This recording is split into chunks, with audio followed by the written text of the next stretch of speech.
Boa tarde, 1h31. Iniciamos agora a edição desta terça-feira, né, dia 20 de dezembro de 2022.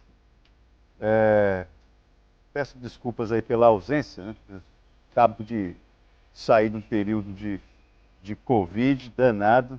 É impressionante como a importância da vacina. Vou aproveitar aqui para esses minutos iniciais, falar a respeito de um problema de ordem pessoal, mas para relacionar com a importância da vacinação. E isso, para o Acre, não é um discurso qualquer, porque, infelizmente, muitos de nós não tomamos ainda nem a primeira dose. Nem a primeira dose da vacina.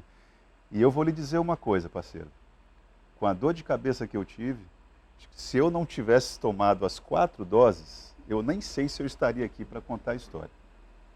Porque a agressividade com que esse vírus atua é impressionante. Mas já podemos apertar o biloto, Lala? Aperta o biloto aí que eu quero olhar para o povo. Bom, deixa eu só colocar aqui uma situação. Você que trabalha na iniciativa privada, seja sincero, há quanto tempo você não tem reajuste de salário? 1 ano, 2, 3, 5, por aí. Bom seria se os nossos gestores públicos tivessem assim alguma atenção para saber como é que anda a realidade do cenário econômico fora da bolha, né, do governo, né? Governo estadual, governo municipal. Será que estão planejando alguma coisa ali na Câmara de Vereadores em relação a salário de gestor? É preciso ficar atento. Você que é presidente da Associação de Moradores, que acompanha ali a rotina na Câmara de Vereadores, o que se vota por acolá, porque é impressionante. Uma cidade como essa que nós temos aqui, e alguém ainda pensar em alguma possibilidade de ter reajuste de salário assim, chega a ser uma agressão. Dada a qualidade da gestão pública e dado o cenário que nós temos, econômico, para nós, comuns, chega a ser uma agressão.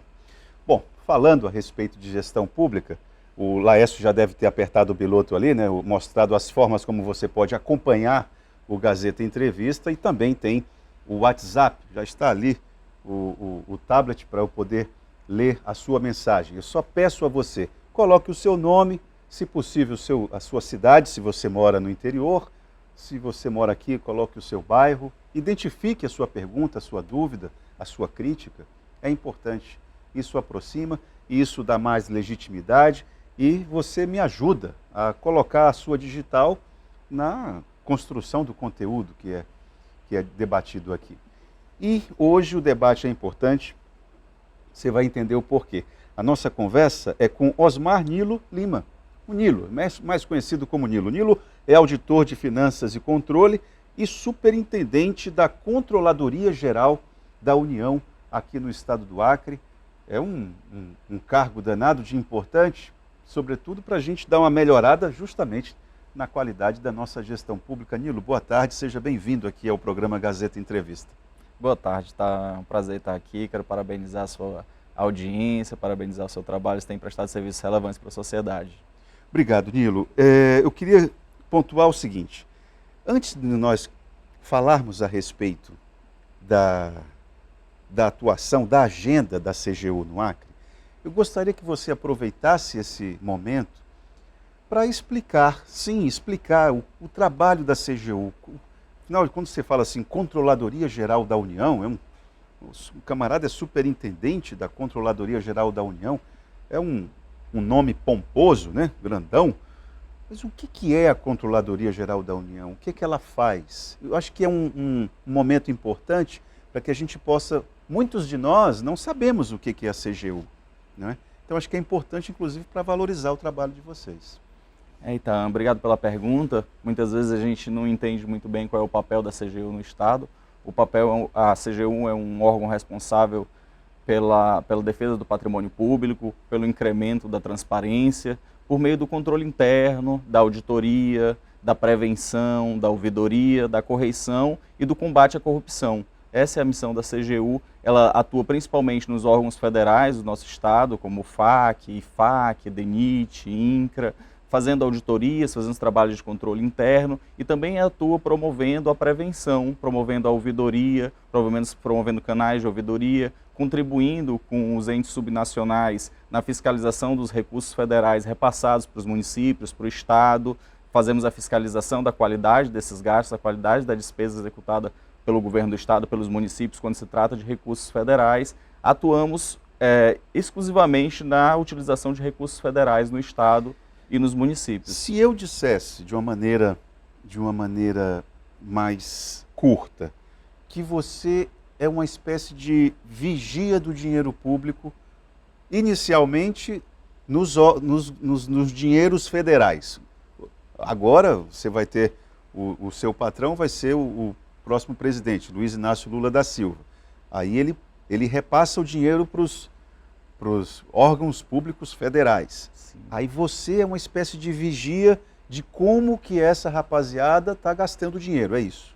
Exatamente, a gente trabalha também na observação das despesas públicas, mas também trabalhamos para contribuir com a melhoria da gestão. Temos muitas ações de capacitação, ações de contribuição com a melhoria da ouvidoria, ação de capacitação dos entes subnacionais, o programa Time Brasil, por exemplo, que é um programa do nosso núcleo de ouvidoria e prevenção, que ajuda o município a desenvolver eixos como transparência, integridade, controle social, com ações de educação realmente para o munícipe, para o ente municipal ou para o governo do estado. Nós também contribuímos com a melhoria da gestão e não só com a fiscalização do gasto público. Entendi. Mas, por exemplo, quando o prefeito Tião Bocalon, ou o prefeito Zequinha, lá de Cruzeiro do Sul, ou lá de Sena Madureira, de Chapuri, quando os prefeitos assinam um convênio com o governo federal ou com algum ministério, aí esse recurso passa a ser, digamos, a estar na lanterna da CGU, né? Exatamente. Nós passamos a ter competência para fiscalizar esse recurso.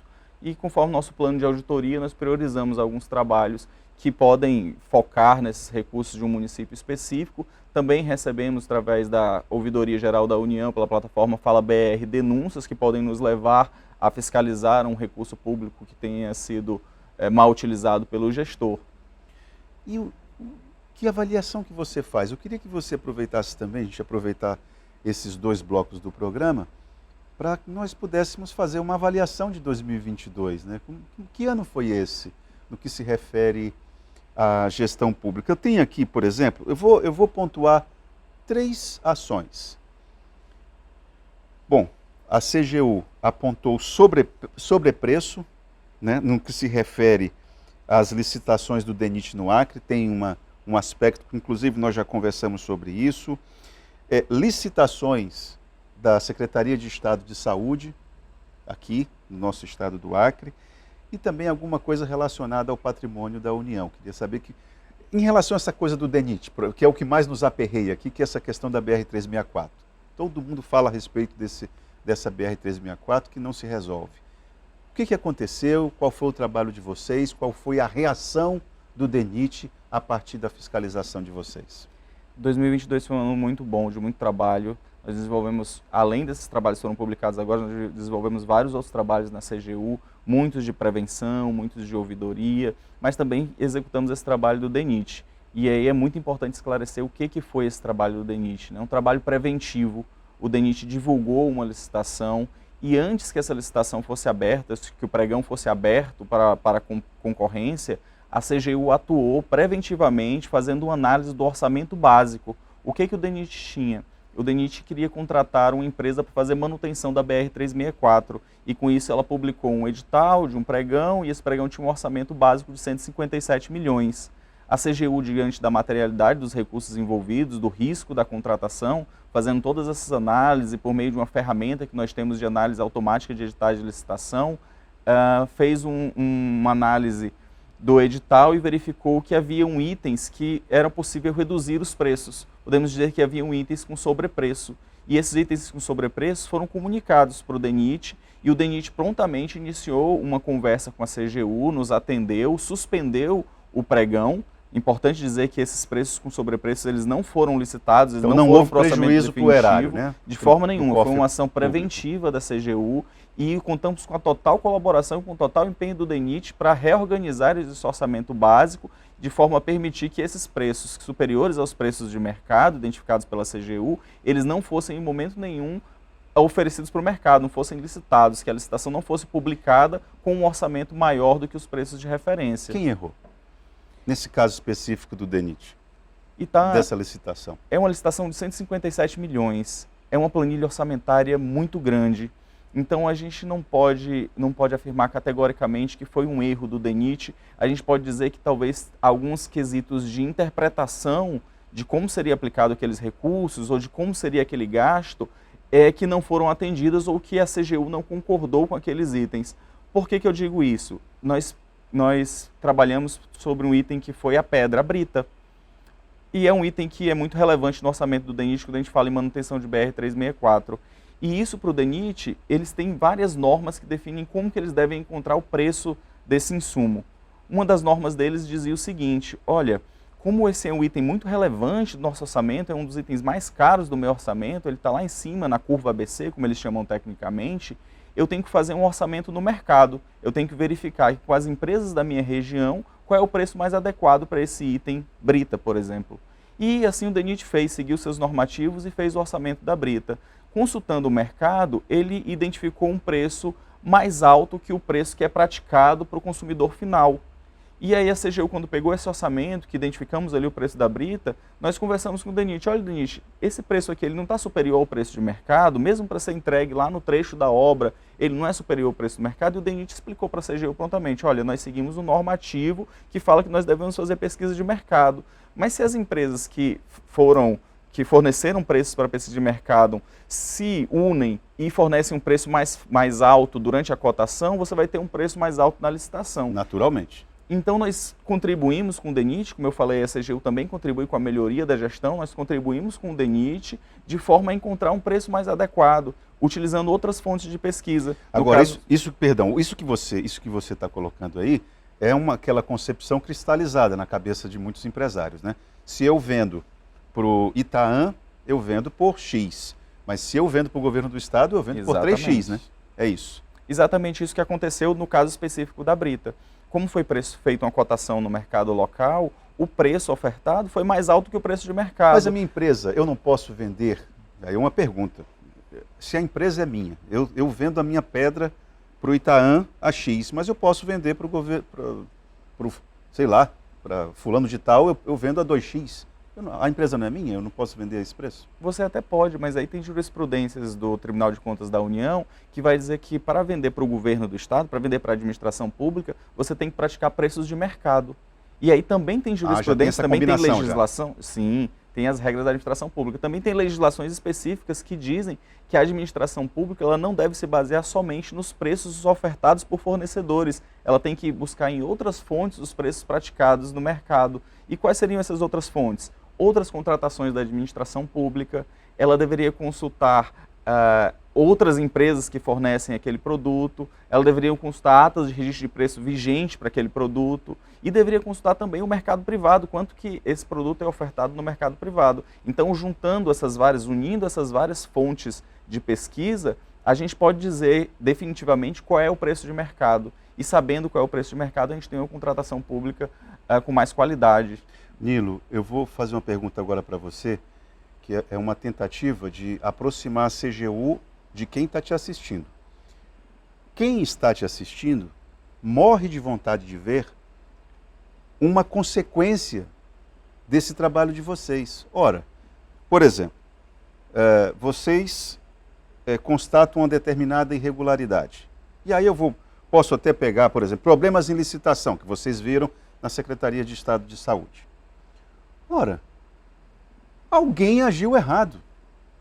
Eu queria saber de que forma que o cidadão que está te assistindo pode olhar para a CGU e olhar para esse símbolo que está aí no seu peito, CGU, e ele encontrar ali um amparo de que o dinheiro, o recurso público, está tendo consequência para quem não entende que o dinheiro público precisa ter zelo com ele. Entendi. As consequências práticas para quem age de má fé. E é importante falar que a CGU ela não é um órgão sancionador. A CGU ela não aplica multa, a CGU ela não faz uma condenação criminal, isso está a cargo dos órgãos judiciais. A CGU também não faz representações para órgãos judiciais, como o Ministério Público faz. A CGU tem a intenção de colaborar com a gestão. Eu vou retomar esse trabalho do DENIT e vou dizer qual é a consequência do trabalho da CGU. Pois não. Nesse trabalho do DENIT, a gente tinha um orçamento de 157 milhões. A consequência da atuação preventiva da CGU e a colaboração do DENIT em atender as recomendações e fazer a revisão do orçamento básico proporcionou uma economia de 10 milhões para o Estado. O que são 10 milhões? O que a gente consegue fazer hoje com 10 milhões? Uma unidade de saúde é prevista pelo Ministério da Saúde com o valor de 1.600.000, a gente constrói uma unidade de saúde do tipo 4. Então a gente conseguiria ali construir 5 unidades de saúde ou um pouco mais. Com esse dinheiro que deixou de ser gasto errado. Com esse dinheiro que deixou de ser gasto. Então é esse o papel da CGU, é atuar junto aos órgãos federais, aumentando a qualidade do gasto e evitando prejuízos para a administração. Mas vocês enredam para alguém, né? Vocês falam para algum outro órgão, Ministério Público Federal, falei, ei, Ministério Público Federal, ó, pessoal ali, vocês fazem isso, Sim, né? tá. É importante falar o que eu detalhei no início, a CGU, ela tem o papel do controle interno, da auditoria, mas ela também tem o papel do combate à corrupção. Isso é uma atuação forte da CGU, a gente atua em parceria com outros órgãos de controle, como o Ministério Público Federal, Polícia Federal, e quando identificamos uma situação relacionada a fraudes nas contratações públicas, nós prontamente comunicamos os órgãos de controle como Polícia Federal e Ministério Público Federal, que fazem uma atuação judicial e numa possível deflagração de operação especial, a gente colabora com esses órgãos de controle na análise de material apreendido, na deflagração da operação. Correto. Eu vou colocar um problema que está sendo apontado aqui pelo seu José, que não tem a ver com o trabalho da CGU, já estou dizendo, não tem a ver, eu vou chamar o intervalo aqui, não coloca a musiquinha agora não, só um instantinho, que é o seguinte, ele diz o seguinte, eu não vou aqui, seu José, colocar o nome das empresas que o senhor está falando, que seria uma postura leviana da minha parte. Mas eu vou dizer o seguinte, ó, o seu José está denunciando aqui que tem uma série de empresas, ele cita pelo menos, cita 2 empresas, que prestam serviços para a administração pública do Estado do Acre. Então, eu pediria, eu não sei se é a Controladoria Geral do Estado ou se as secretarias de Estado precisam ver, porque tem algumas aqui que já são campeãs de presença aqui de reclamações de atraso de salário. Não é? Então, são empresas terceirizadas. Alguém precisa colocar ordem nesse caos dessas empresas terceirizadas. O governo não paga essas empresas e as empresas não pagam essas pessoas. Mas tem uma malandragem aí, porque essas empresas, se a memória não me falha, elas têm ali que garantir pelo menos uns 3 meses de dinheiro ali no caixa, para que caso haja algum atraso por parte do Estado, elas possam honrar o salário do trabalhador. Tem uma regra que diz isso, se a memória não me falha. E parece que não está sendo cumprido. Então, eu pediria o pessoal aí das secretarias de Estado que olhassem essa questão, 13º atrasado, salário atrasado, auxílio alimentação, já vai, diz o seu José aqui, já está 3 meses de atraso. Quem é que está cuidando do lojinha, né? Vamos para o intervalo e a gente volta com o superintendente da Controladoria Geral da União, aqui no Gazeta Entrevista, o Nilo, está conversando conosco aqui, a gente volta já já.